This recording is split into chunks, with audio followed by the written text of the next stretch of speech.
Hello and welcome into Off Topic with Laird. That's me, Andrew Laird. You can find me as Lairdinho on Sorare. Today to talk about digital cards getting tired and how we play our digital cards together. Thanks everyone for joining. Ricardo was first in asking what my main stack for this upcoming season was. I'm working on one. I have not a main one, but I have one already. We'll get to that. I'm going to have a few others, and I think I might be making gigantic mistakes as I do it. And maybe we'll talk about that. But as Mike Basson says, digital cards don't get tired. Mike, they do. We're going to find out. Germ, hello. Good to see you. Ricky, Mike, I already saw. Jacob, John Andrews, Johannatan, hello, everyone.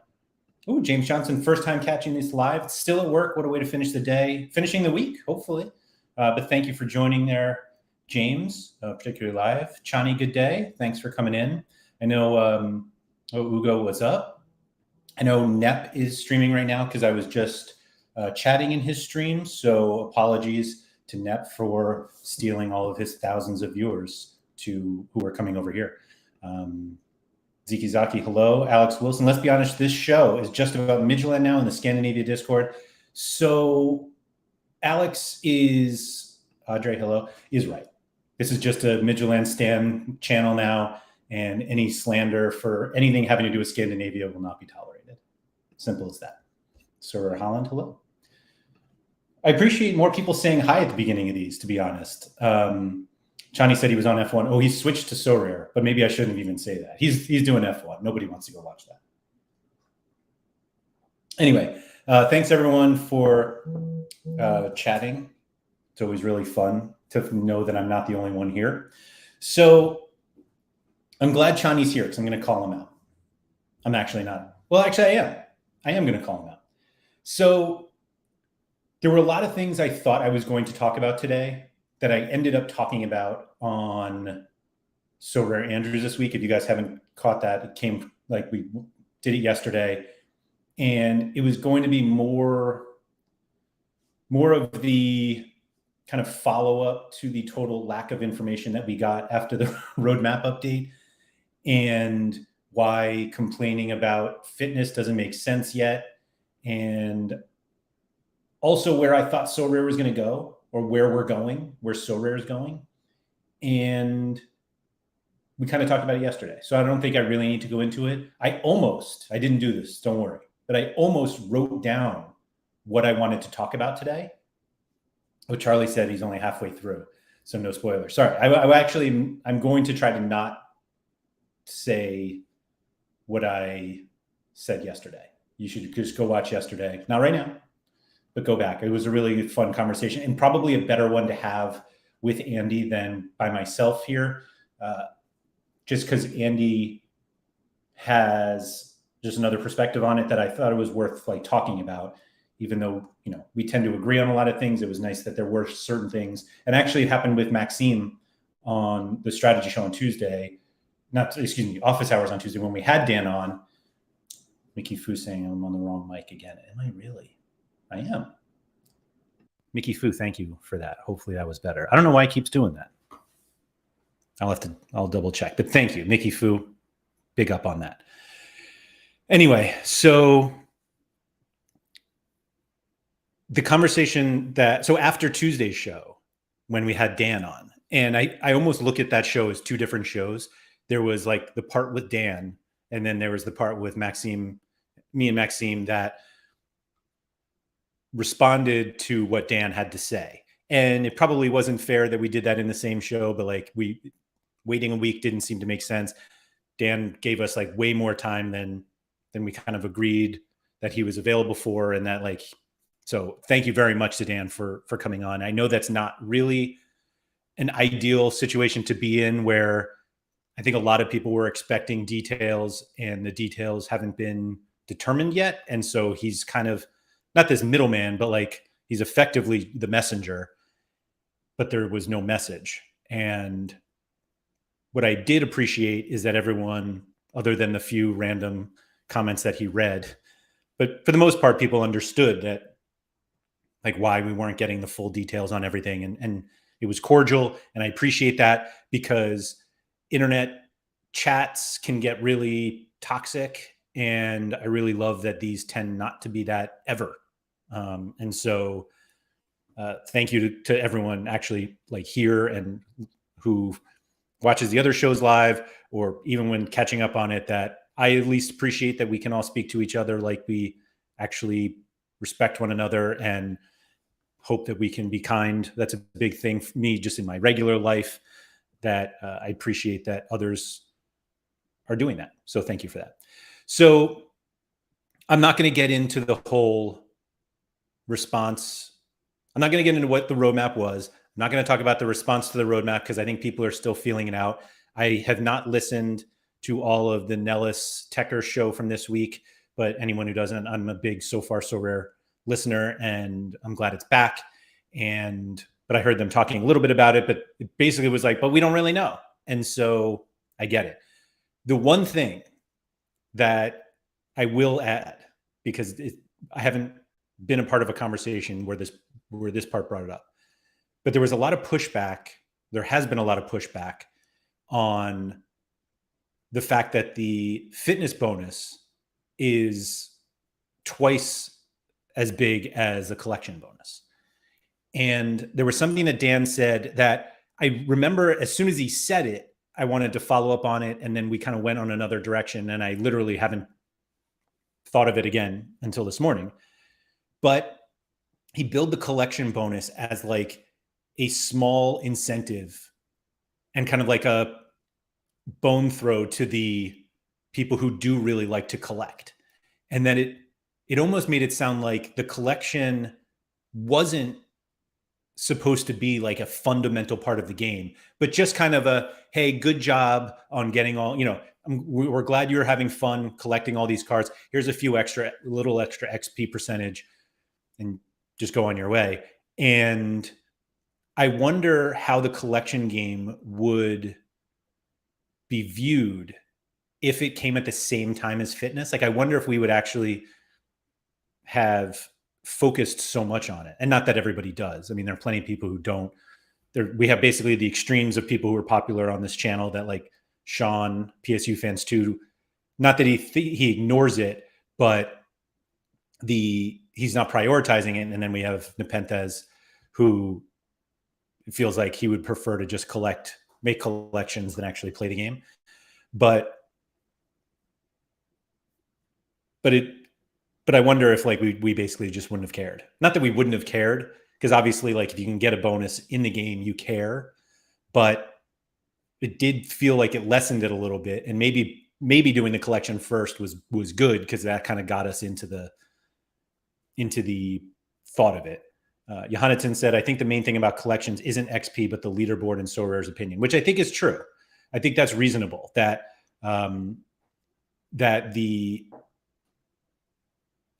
the real life experiences that we all are kind of envisioning come from the collections, and that like if you collect something, that's what you benefit from. Mike Batson said, something for later if you finish what you've talked about. What do you do in the rest of your working day when not streaming? Oh, great question. I will talk about that later, for sure.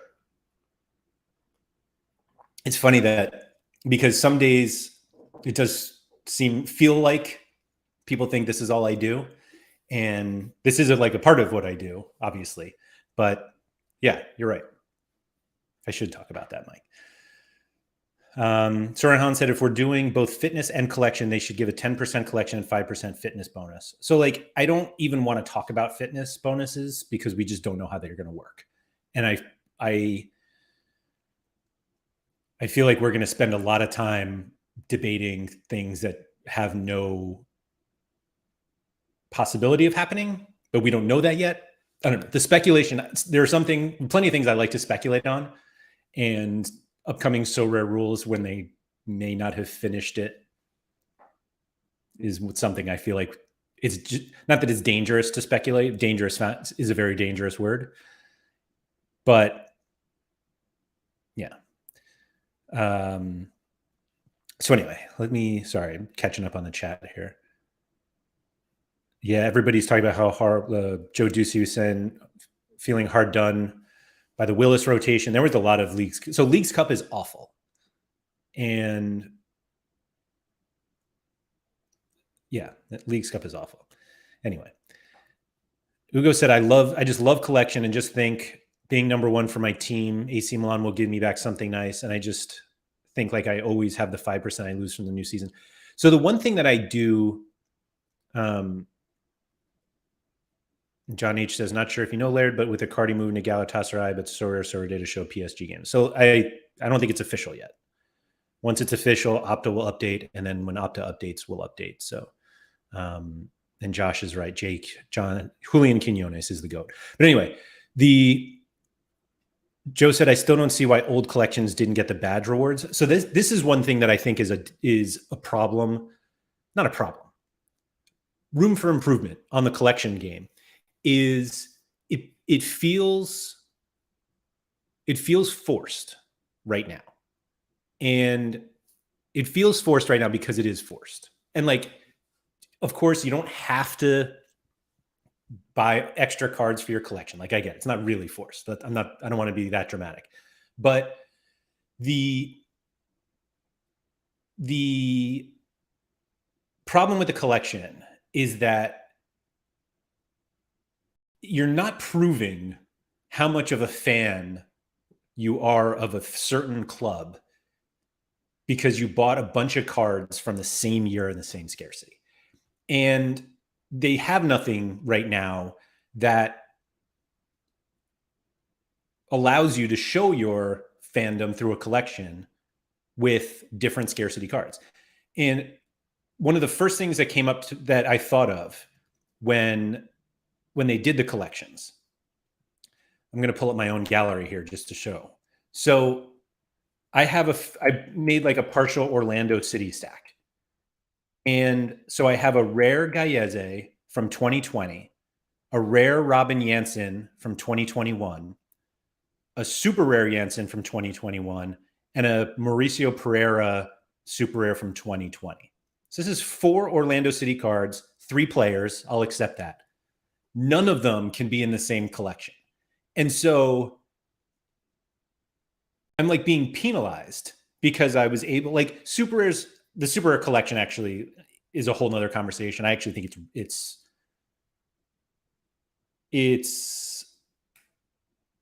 bad. It's bad. Like it doesn't make any sense. It's like it's a super whale thing to do, to like build a collection of super rares. But anyway, I think there should be a way for me to get some credit. And it's very selfish, but like I should get some credit for these cards because they all play for the same team. They still play for the team. Like there's a 2020 card. These guys still play for the same team, but they're nowhere do I get any sort of bonus because I have them. And so I just think that's a little weird that the collection game is so focused on year, or even if it's year and scarcity. Like, why can't we? Yeah, Jerm is saying a scarcity weighted collection. Like, I think that makes sense. Absolutely. And like basically everything on Sorare, except I guess the scoring matrix, like everything can be improved.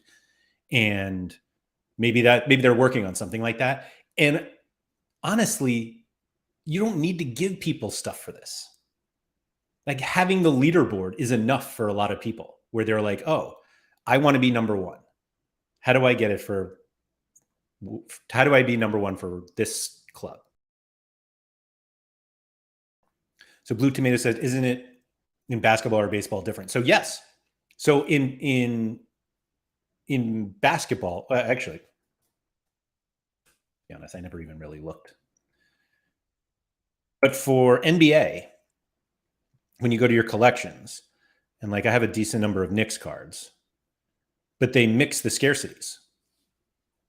Like you can have all, and there's no like collection game in Sorare NBA right now. I was on the team, the NBA bit on the Team Hold YouTube channel yesterday. And we talked about this. Basically, like what things happened in football that could go to NBA or MLB. And collections just make sense. Like you should, obviously the collections are here. I have absolutely no idea if they have them. Oh, they do have them in baseball. So let's see. I have a bunch of Mets, but so this is by year.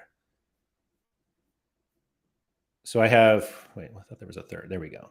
So I've won 3 Mets rares. Is it only rare? Looks like it's all scarcities. I think I've won some rare and limited. Yeah, there we go. All right. So they mix scarcities here. And Jonathan said this not being in dark mode hurts. It is kind of jarring when you see it the first time. And I'm not a huge dark mode guy anyway, to be honest. But anyway, so like they're doing it. So this is not same team. Like I have older cards that would apply here, but the collections themselves are for teams, and you can do any scarcity. And I do think that that's worth doing in football, because doing it just by year and scarcity feels incomplete. That's how I feel. And so it is what it is. I get it, but I'm hoping that they can kind of improve on that, because I am enjoying it. I do find it fun. And so I'm certainly buying cards that I don't want strictly to help other cards. I mean, I'm paying to get higher XP on certain cards, but there is something to it that if there was a better way, and we are working on it, a way for I could be like, hey, I have a few of these cards that I don't really use. It could be just like tier 5 rewards. And hey, can I trade my tier 5 reward for your tier 5 reward because of collection? And we sort of are working on something that hopefully makes that a little easier. But if I'm going to have worthless cards, not worthless, but if I'm going to have cards that I don't use and I don't really want, like they were rewards, if I could turn those into cards that like I do want, like more Midtjylland cards, hey, let's talk. Blue Tomato said, I'm with Black here. I hate that the same features in different sports are so different. At least the UI, UX should be the same. So we did talk about that a little bit. And so apologies for the spoiler, but it feels like they're just 2 different companies that happen to be run by that have the same name. But there are just like a lot of differences in the 2 products. And obviously one of the products is not even a year old. The other one is just a year old. And then we have football that's been around for a while. So it's understandable that it wouldn't necessarily be to the same level. But it is a bit like, I don't know how much they expect there to be crossover. Like somebody who likes the NBA doesn't necessarily love football. Even the NBA MLB crossover might not be that high. So if you do only play one, then it makes sense that like they don't need to be the same. And I think because all of us are like, if you're watching this, you're probably really into Sorare already. And so anything that's not the same as like what we've had previously, we're just kind of like, oh, that doesn't make any sense. But Mike, he said the different scarcity numbers in the US game is crap. That is to this day, I think the biggest mistake they ever made. And I don't know how they fix it, but I think it was just a gigantic mistake. It was disappointing. And it was less. So I think the reason we all thought it was a mistake is because we look at the rares on NBA or MLB, which are 1 of 1,000, which is the same number as limiteds. And we're like, oh, wait, okay. So this is actually a limited. It's not really a rare. The problem is that like new users aren't going to think that way. Like people who come into the NBA game that didn't come from football, like it's just the number to them. It's whatever. So on that point, I get that it shouldn't make that big of a difference. Like, again, the overlap of users is not that great. So it feels like it shouldn't be a big deal, but it feels like a big deal only because like they have this product that they're like, hey, we have these player cards in football. They're really great. Hey, we also do them for NBA and MLB, but they're different. It's like, well, why are they different? And then it's like, why are you even having to have this conversation? I think the reason that they did it is because they were expecting, well, it's two factors. One is that the player pool is so much smaller. So theoretically, you run out of cards faster. But if that's the case, like if you felt like you needed the introductory scarcity to be out of 5,000, just come up with a new one.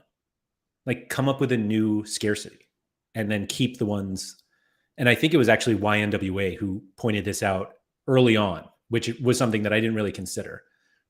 But the super rares in NBA and MLB are out of 100. And then there's nothing between that and a unique, meaning like if you're progressing up. And that's like going from 100 of something to one of is very big. And it just feels like that point wasn't thought through enough. I don't know. Sorare Holland is wondering if anyone in the chat knows if Guzan will retire after this season. And based on his scores, it looks like he retired 5 months ago.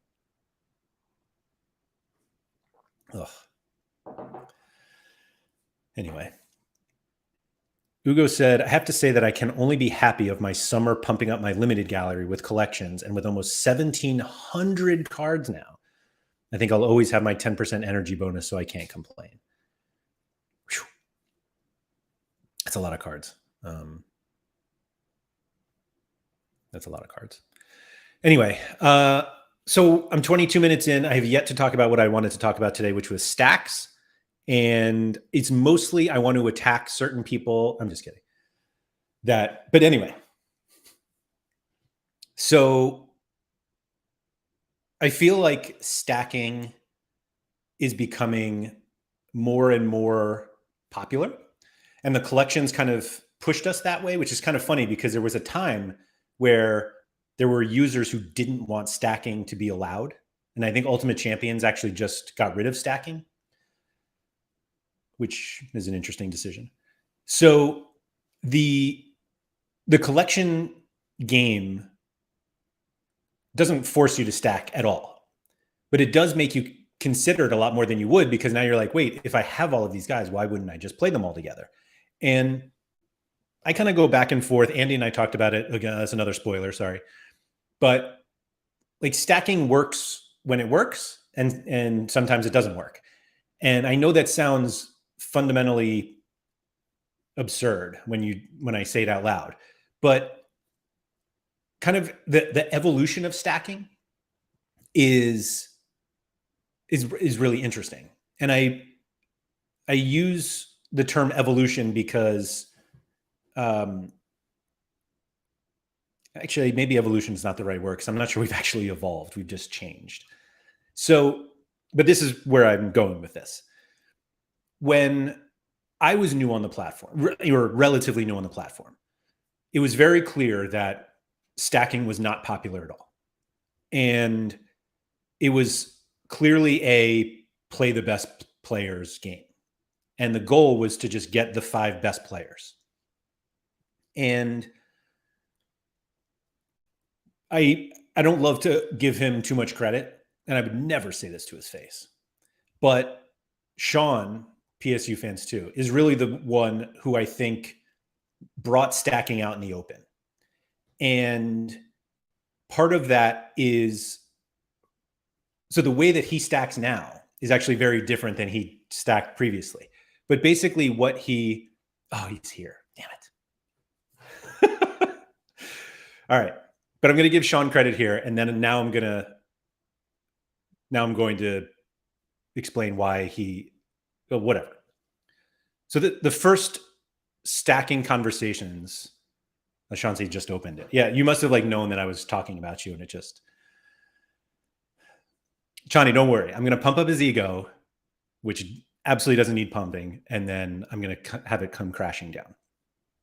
So the first real stacking conversation that I had with Sean it was probably literally one of the first strategy shows we did together. And a lot of you have heard this story, so here it is again. But Sean thought he found kind of he found essentially like a market and score inefficiency, that there were certain players or teams that were generally just ignored because they weren't that good. They weren't just always good. And so this is when he like started developing his Chicago Fire stack. And Sean's argument was, I'm going to win All-Star Unique, which was D1 at Division 1 at the time, with this Chicago Fire stack, because A, the cards are cheap, B, nobody is going to play them, and C, at some point they're going to win a game by a huge score and everyone will score. So it was like he fundamentally put the stack together not to win every week, but to win once, twice, a few times. And because nobody wanted these cards because they weren't that good, it would actually pay itself off fairly easily if they ended up winning. Like if you won All-Star Unique once, you probably paid for the whole stack with the reward. And the way that people were looking at stacking then at that time was, it's a cheaper way to compete with the big lineups. Because when you have like really big players, not only do you have like really good scores, but they still need to score well at the same time. Like in the same game week, you need all of your Mbappe, Messi, Kimmich, Van Dijk, Allison. Like if you have that lineup, like maybe one week, Liverpool is away to Man City, and then PSG, or maybe it's a Champions League, like whatever it is. And sometimes the Chicago Fire happen to play at home against RSL or whoever was bad a few years ago. And like, that's the opportunity. And so it ended up working. I don't remember what he won from it. I'm sure Sean knows exactly what it is. But so the idea that was, you can put together kind of a cheaper stack. You always know when they're playing. You only have to research one team. And every team is going to have a matchup against the worst place team.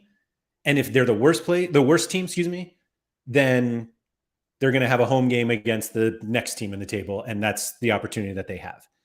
So that's where it went. And people started kind of putting together these like mid to lower table stacks, thinking I can compete once in a while with this stack and compete against the big boys.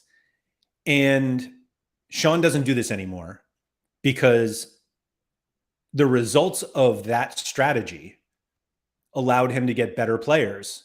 And eventually his stacks got better. And then he went and he did an Inter Milan stack a few years ago with Lukaku. Maybe he didn't have Lukaku. I think he did. Lautaro Martinez. It was a few years ago. I don't even remember who else was on that team. But Inter weren't as great before the season. And so like people hear Inter and like, obviously they had like that Champions League run. They won this, but like this was before they got really big. And then I think he did it again with, here we go.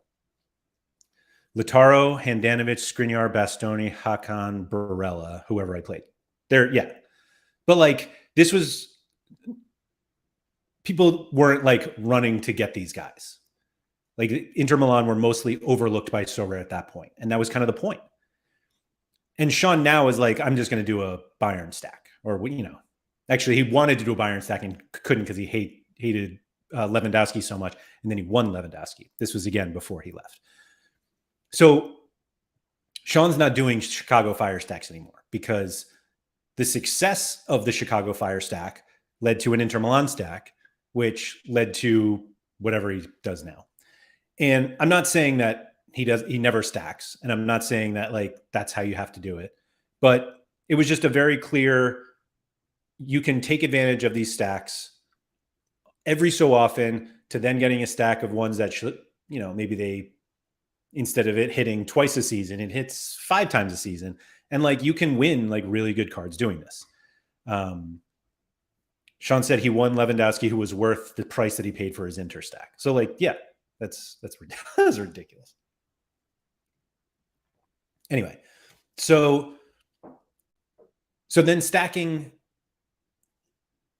you could see stacking become more popular on all levels. I'm going to stack the Chicago Fire so I can win once or twice. I'm going to stack whoever, some mid-table La Liga side, so I can win a few more times, bet a stack or something like that. I'm going to stack Bayern Munich and just try to win every week. And so stacking's gotten really popular. And I think what I wanted to talk about today is it feels like a lot of people are moving towards the same stacks. Now, I realize this is completely circumstantial and it's popular amongst people that I happen to either talk to or follow on Twitter. So it's like it's happening a lot less than it actually is happening, but I hear it over and over. And it's enough people that talk about Sorare that other people will be like, oh, that is a good idea. Maybe I'll try that. And so this is where I kind of come in trying to look at it from a different point of view. Cause obviously we would all love to stack Man City if we could deal with Pep Roulette, or Real Madrid last year, or Bayern Munich. We want to stack the best teams, obviously. Ajax a few years ago. But not all of us can do that. And so the idea now is well, which teams do we want to stack? And I talked about this a few weeks ago, basically how I ended up on Midtjylland, which was kind of an outlier. But so the idea is maybe I do want to stack, but I'm not going to end up building a stack that I think can win every week. But meaning finish first place. But so I asked this on Twitter and I was kind of basically it seems like people are trying to stack more.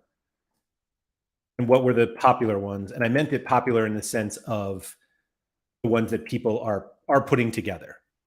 And in addition to knowing what, let me see if I can pull it up here. In addition to knowing who is stacking, everything we do is out in the open. So if you follow somebody and you're like, man, you just bought a lot of Galatasaray cards, you're probably building a stack, and then you can go to their gallery and you can see yeah, they have Muslera, Angelino, and whoever else is on that team. And so I wonder what the thought, how much thought goes into the fact that you're building stacks that other people are building. And I talked about this briefly with Nep yesterday. We were just DMing. And he is the top Feyenoord collector for the 2022-23 season. And I was there are a number of people who are doing Feyenoord stacks. I see it. And he's well, that's great. They can build as much as they want, but I will have an extra, his 5% collection bonus. Most people will not have 5% on Feyenoord. So if you are building a Feyenoord stack, you have to realize that in the weeks that they smash, you're probably only beating Nep if you pick someone different. And I don't follow Feyenoord enough to know who the five, and it's not even really 5, it's 4, because you're always going to have the same goalie. And this isn't even their current team. But so everyone's going to have Bilo. So now you're what? So it's Bilo, is Hanko the pick in defense? A bunch of people have, is it Weefer, Zaruki? Maybe they're enough. Maybe Feyenoord, well, actually, is more that I just don't even know. Chani says it's easy to track how many people have heavy stacks of certain teams because of the collection score, which is absolutely true. And then, so Kevin's saying you can just pick any competition that Nep, but you don't know where Nep's playing it. I mean, theoretically you do, because that guy just says everything on stream and he builds his teams and he'll tell you. But I'm saying if you're building a stack that a lot of other people are doing, you don't know where they're playing it each week until the game week is on. And so Here we go. Chani says Bilo, Hanko, Zaruki, Jimenez are probably the 4, and then the differential. Okay. But again, you have to make sure, like, if your differential ends up not being different, then you don't win. And that's not to say that coming third is bad. Like, it's awesome. Nep first. But like, these are just the things that Enrico Mon said, I don't think there are that many people with the same 5. And that's absolutely true. And Maxime and I talked about that a little bit on Tuesday. I think it was Maxime. Yeah. There really aren't that many duplicate lineups in Sorare. Like, there are very few lineups that have 3 of the same players, let alone 5. However, I do think stacking, as it becomes more popular, we'll see more duplicate lineups. Now, this happens more on the limited and rare level. Rare Pro, it's a little different because depending on who the super rares, if you have any super rares, now they're not the same lineup. But if you are just playing rare or limited, and I think in limited, we're going to see a ton of stacks. And there are certain teams where it's like a clear 5. Or if it's not a clear 5, it's like a clear 4. And the last spot is really only up to 1 or 2 or 3 guys. And so are you going to be that competitive when a lot of the people are playing the same guys? And so part of being successful in any fantasy game is trying to ensure that you compete against the fewest number of people. Beating 100 people is a lot easier than beating 1,000 people, and it's a lot easier than beating 10,000 people. And so not only with your stacks do you have to think, where is everyone else playing these stacks? But, well, I'm sorry, you have to think of who are they playing in the stack, and then where are they playing the stack? So if you see people who are like, well, they have a Galatasaray stack and a Feyenoord stack, now you can only play one of those in Challenger, right? Because we only have one lineup. And so you can benefit from that. Do you play it in Cap 270 or 240? Like, there are more places that we can play stacks, which is good. But I think most people are just going to play them in All-Star or in the regions. And following the stacks that other people use might not be the best strategy. And the reason that these people go after these stacks is because they are good teams. And so my tweet here, I was like, the popular ones that I've seen are Liverpool, Feyenoord, Galatasaray, AZ, and Twente. And Twente is not actually as popular. That was one that was like popular after they started smashing. And so, but Liverpool is the reason I brought this up, because it's astonishing. And again, the number is not that big, but the number of people who post post the lineup of Alisson, Trent, McAllister, Salah, Van Dijk, like those 5. And everyone's like, oh, well, you don't necessarily need McAllister. You can get Shezbolai, and instead of, well, yeah, very few people are like doing the two forward, but like those 5 guys: Alisson, Trent, McAllister, Salah, Van Dijk. Like, if you think you are the only one who's come up with it, you're wrong. Like, I think that 5 is actually quite popular. And so Risu was saying no Celtic. So I feel like Celtic was actually popular last season. And those people still have their cards. But this is people who are like building new stacks and thinking that they're the only ones doing it. And so, yeah, Zagreb was one. And Josh Forth brought that up. Zagreb's a popular one. And part of the reason why I went to Midtjylland is because I was like, not that many people are going to do that, which turned out to be completely wrong. But I imagine that the number of people who are doing Midtjylland, and maybe I'm completely wrong about this, that the number of people doing Midtjylland is much smaller than the ones who are doing Feyenoord and Galatasaray and AZ. And so some people started responding to the tweet with like the stacks that they're doing. And Benfica was another one. Yep. They have a little transfer, like, not mess. Yeah, Bouncy, were you the one who wrote back to this tweet about Ren? No. So I actually, my response with Ren is I think they actually have too many players that you're not going to be able to get the best 5 accurately enough.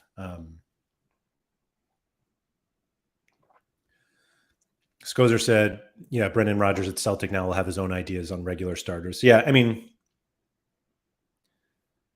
yeah, there's that.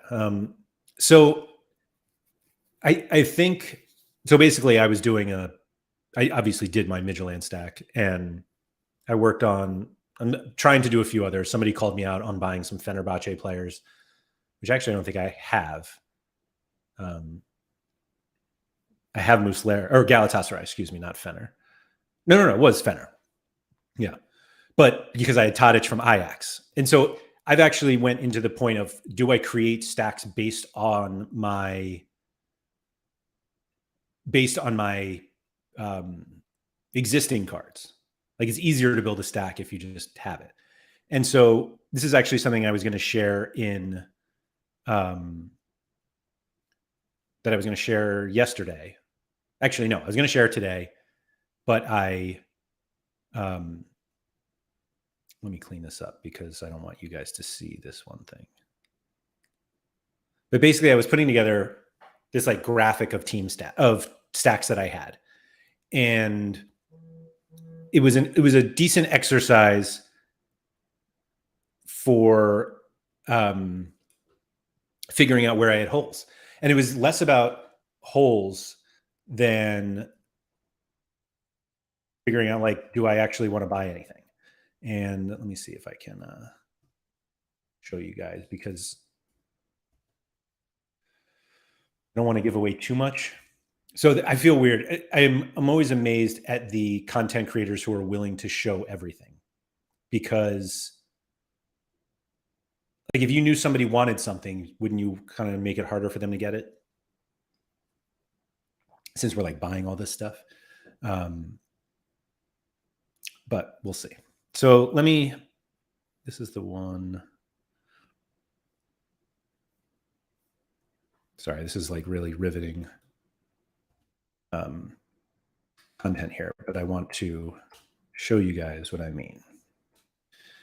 So I basically spent some time this week, and the benefit of doing this is that it kept me from buying cards that I probably shouldn't buy, which is always fun. Because ultimately, it's all about how much you want to spend, and I didn't want to spend anymore. So let me see if I can pull this up here. So shout out to Scosmo, actually. I talked to him about this a little bit, of like figuring out ways to visualize your gallery better than what we have on Sorare data.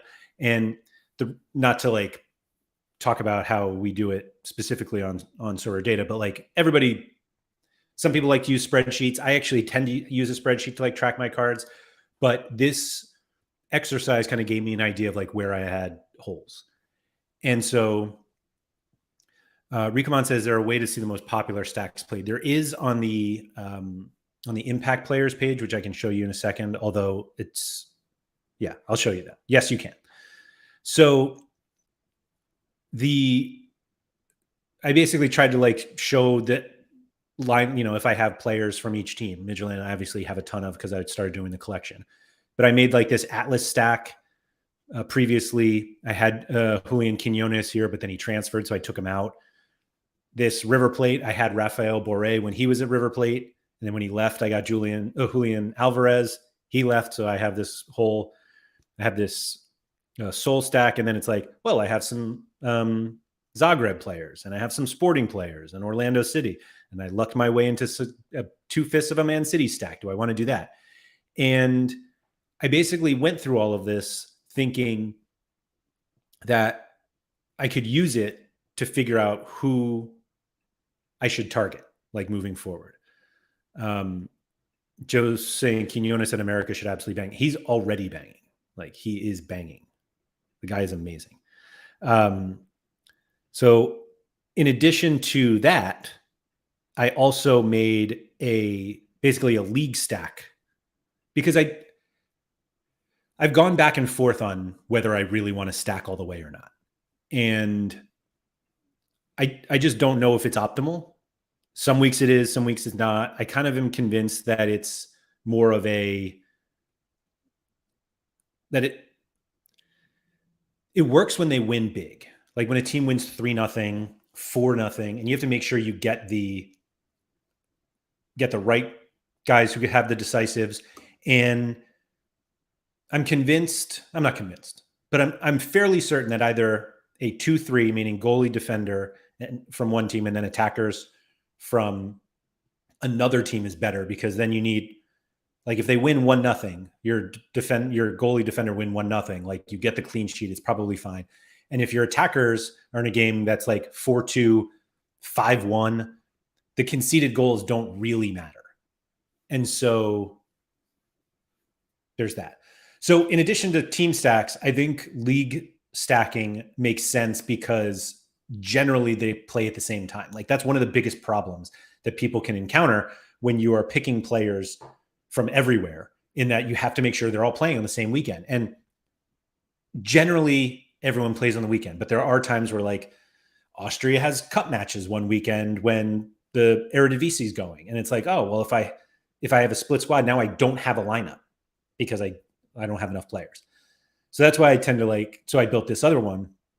It's all stacking. You can see, like, I'm heavy in Liga MX, heavy in Argentina, K-League, Primera Liga in Portugal, Premier League, Super League in Turkey. And so it just gave me an idea of, like, what do I really need? And am I stacking? And I have so many MLS cards that it basically doesn't make sense to show them here. But it got me thinking, like, do I really need to team stack when if I just did 2 teams in a league, but I at least wanted to have enough from a certain league that sometimes there's like a random midweek that, that they play. The K-League plays a midweek, and, well, K-League's a bad example because the scoring issues, but like Liga MX has a lot of midweeks. So, like, do I have players for when those midweeks happen? And that's when stacking helps, because you can look at a game week and you're like, oh, I have a lot of cards because everybody's playing right now. And that's the benefit. Like, that's the biggest benefit of stacking. And I remember we had a whole show. Sorare Holland said, so Feyenoord goalie defense and then a PSV midfield attack. Like, not only is that, like, excellent, but I just don't think there are that many people doing it. And so if that's actually the optimal play and we're all just ignoring it, why are we ignoring it? And I will say that attacking combination, like, what's the word I'm looking for? Correlation. It's like attacking correlation isn't nearly as high as we all think it is. It's like that one year where Harry Kane and Son Heung-min, like, scored and assisted to each other what felt like 1,000 times. The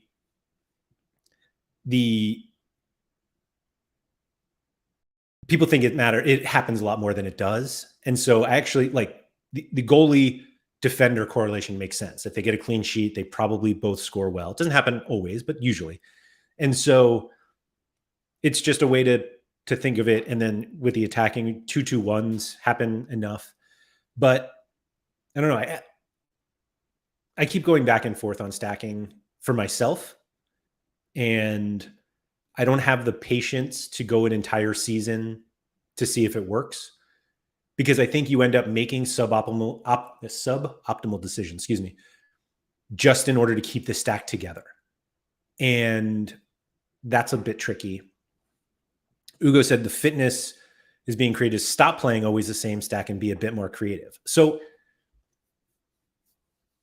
I don't think it's going to slow people down. Maybe at the beginning it will, but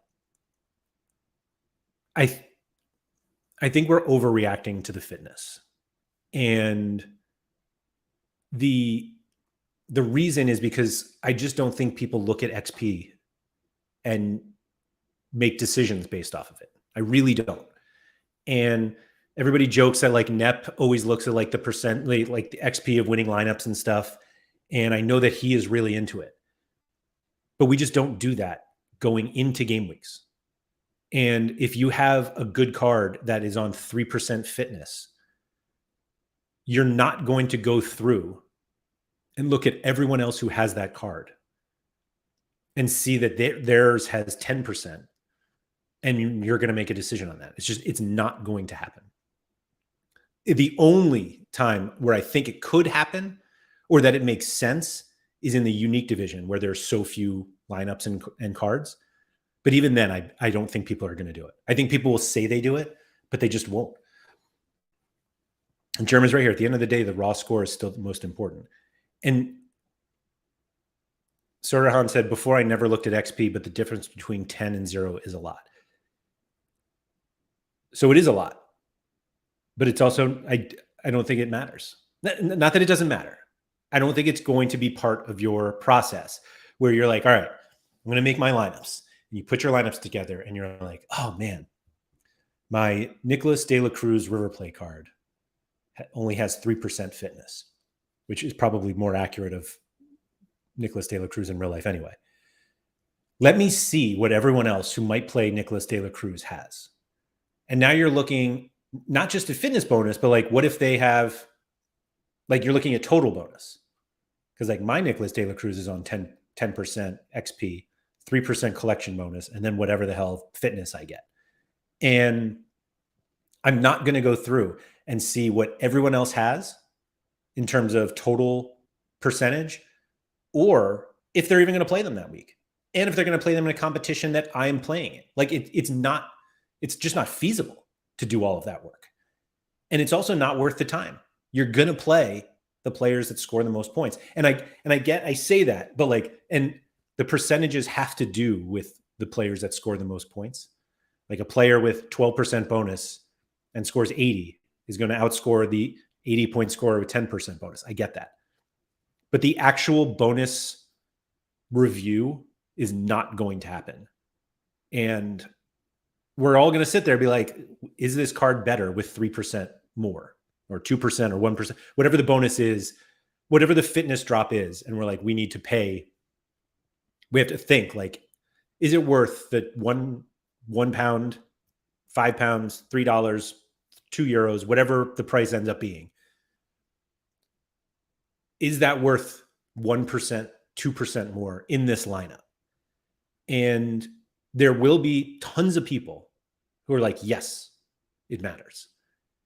And they don't know why it matters. They just know that they score more. And it's going to be that as soon as that happens, where they miss out on a reward, or they miss out on a new tier, or they miss out on a podium, or they miss out on first place by something that the fitness bonus, that had they just paid the fitness bonus, they would have won. That's when you start being like, all right, I'm just going to buy them. But it's not going to be enough. Like, meaning you're just not, it's not, I really don't think it's going to be worth it. I'm like fumbling over my words because I don't really know how to say this. But like, I just don't think it's going to end up being a killer, and that you're going to look at a card with a 0% and be like, I'm not going to play that card. Like I'm struggling to see how they work that into the game enough where we all think, and maybe that's not the plan. Maybe the plan is not, we need everybody to buy these or everybody to use their coins to get a fitness boost. But there absolutely will be people who are like, if I have an opportunity to get more bonus points, I'm going to take it. And that's where Sorare is going to make their new revenue stream. Rigamon said, I think the whole bonus is more important for cap 240, which is possible. I do think that they really screwed the super rare and unique people with that, though. With adding, well, actually, we still don't really know what the whole thing is. Actually, let me take that back because I don't actually know. But that, like, adding XP but raising the cap, but like being like, oh yeah, you get your collection bonus though. Like collection bonus is so much harder in super rare than it is rare and limited. And so we'll see if super rare threshold gets harder. I have now gone 24 straight game weeks without getting the super rare threshold. And I think I've entered 20 times in that 24, and I've come up short 24 or 20 of the 24. And the other 4 I didn't even like. I just can't get there. It's so frustrating. Kevin Hurd nails it. Fitness and collection bonus won't always have an impact, but it will at times, and that's when we will all complain. Perfect.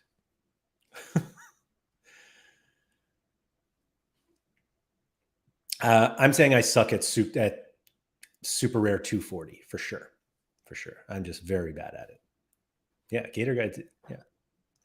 The irony, and I'm not going to pull it up here because it's not worth it, but I have a spreadsheet here.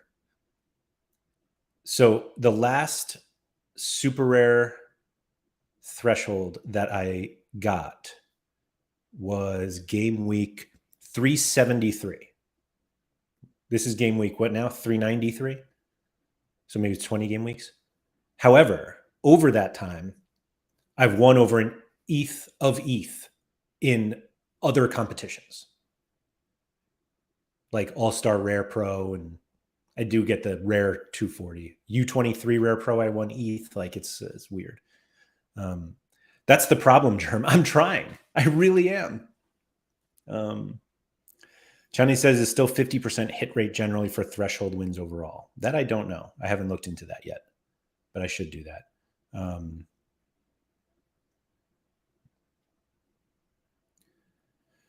Siri said, which team do you like from Turkey? Correct answer, you will win a subscriber. Which team do I like? I'm actually a big fan of a team whose name I can't even really pronounce. Gaziantep, that's who I like.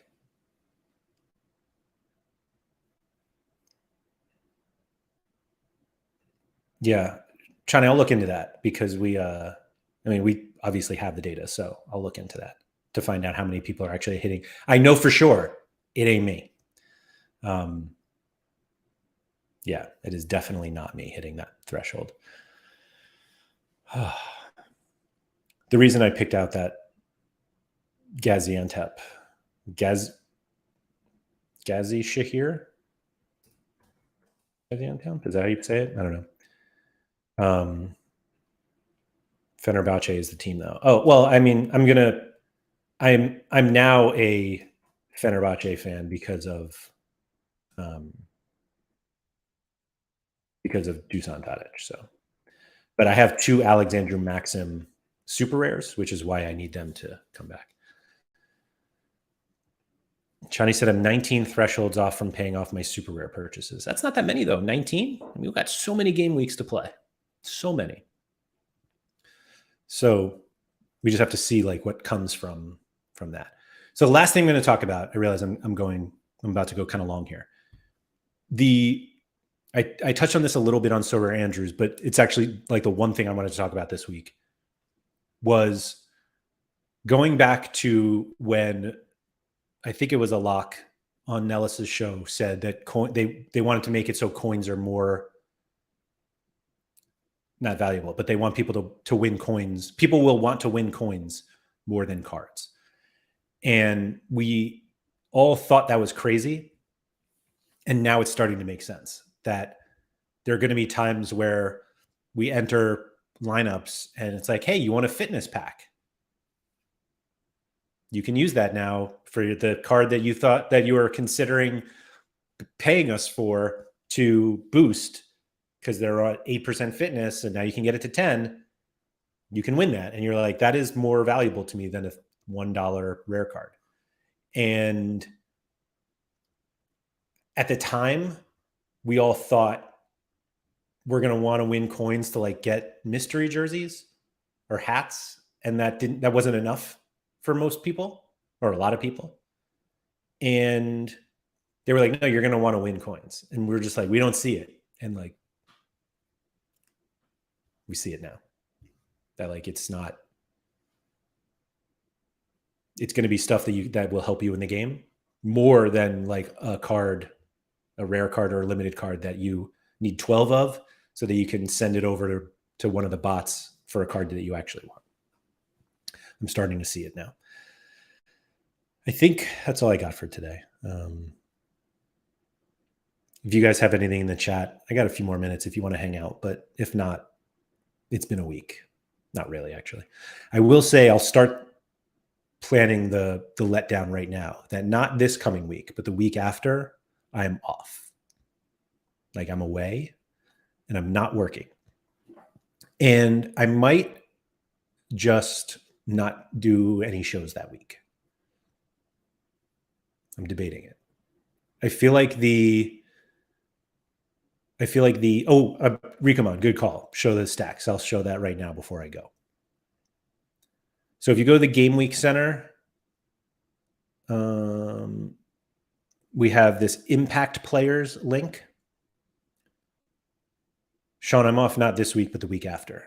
And Ricky, your suggestion for Sean to host has been rejected. So we don't have them yet for the current game week. But if you just go to 392, you can see, did we get rid of it? Is it under players? We might have gotten rid of it now that I thought we had, never mind. We don't have it. We definitely used to. I think it might have been too much of a computer drain, memory drain, whatever it is. Apologies. I do think we're working on something that makes it a little better though, so that it's useful. Because I do think stacking is important, but like the number of like three player stacks was so small that it didn't matter. But maybe we'll thank you for pointing that out actually.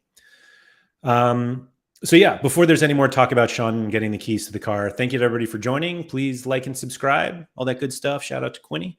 And I'll be back. Sean and I will be back at least on Monday for the strategy show. And then next week should be a regular schedule. And we'll see what happens the week after.